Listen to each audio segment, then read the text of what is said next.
It was this landmark study, published in 1953, that radically changed our view about the development of heart disease forever.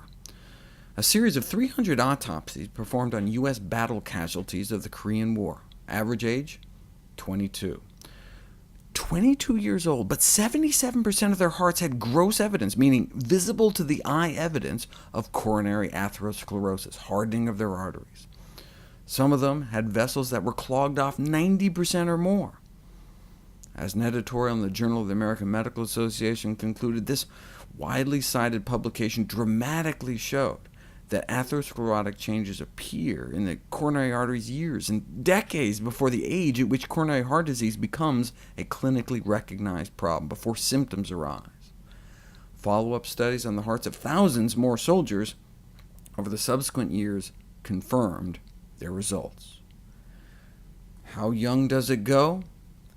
Fatty streaks, the first stage of atherosclerosis, was found in the arteries of 100% of kids by age 10. What's accounting for this buildup of plaque even in childhood?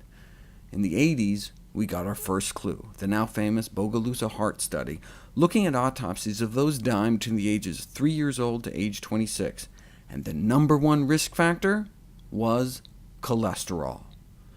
You could see the stepwise increase in the amount of their arteries covered in fatty streaks as the level of bad cholesterol in the blood increased. As powerful as this was only looking at 30 kids. So they decided to study 3,000. 3,000 accidental death victims, ages 15 through 34. After thousands of autopsies, they were able to produce a scoring system, able to predict advanced atherosclerotic lesions in the coronary arteries of young people. The higher your score, the higher the likelihood you have these lesions growing in your heart. So if you're in your teens, 20s, early 30s, and you smoke, your risk goes up a point. If you have high blood pressure at such a young age, that's 4 points. If you're an obese male, 6 points. But high cholesterol was the worst. If your non-HDL cholesterol, meaning your total cholesterol minus your good cholesterol, is above like 220, that's like 8 times worse than smoking. So let's say you're a young woman with relatively high cholesterol, but you don't smoke, you're not overweight, your blood pressure and blood sugars are fine. At your sweet 16, there's just a few % chance you already have an advanced atherosclerotic lesion in your heart.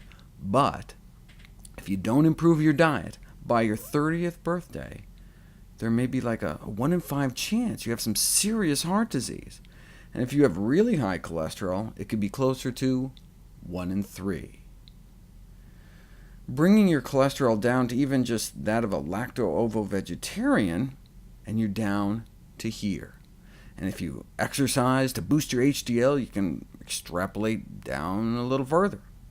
So what this shows us is that even in 15 to 19-year-olds, atherosclerosis has begun in a substantial number of individuals, and this observation suggests beginning primary prevention, at least by the late teenage years, to ameliorate every stage of atherosclerosis and to prevent a retard progression to more advanced lesions.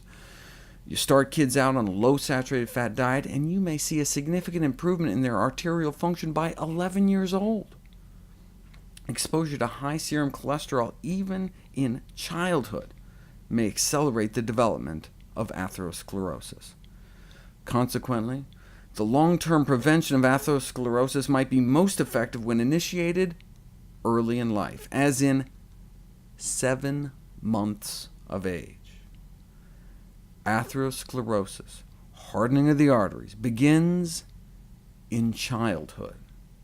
Remember, by age 10, nearly all kids have fatty streaks, the first stage of the disease. Then the plaques start forming in our 20s, and get worse in our 30s, and then can start killing us off. In our hearts, it's a heart attack. In our brains, it's a stroke. In our extremities, it can mean gangrene. In our aorta, an aneurysm. If there is anyone watching this video that is older than 10 years of age, the choice likely isn't whether or not to eat healthy to prevent heart disease. It's whether or not you want to reverse the heart disease you already have. Ornish and Esselstyn proved you can reverse heart disease with a plant-based diet. But we don't have to wait until our first heart attack to reverse the clogging of our arteries. We can start reversing our heart disease right now. We can start reversing heart disease in our kids tonight.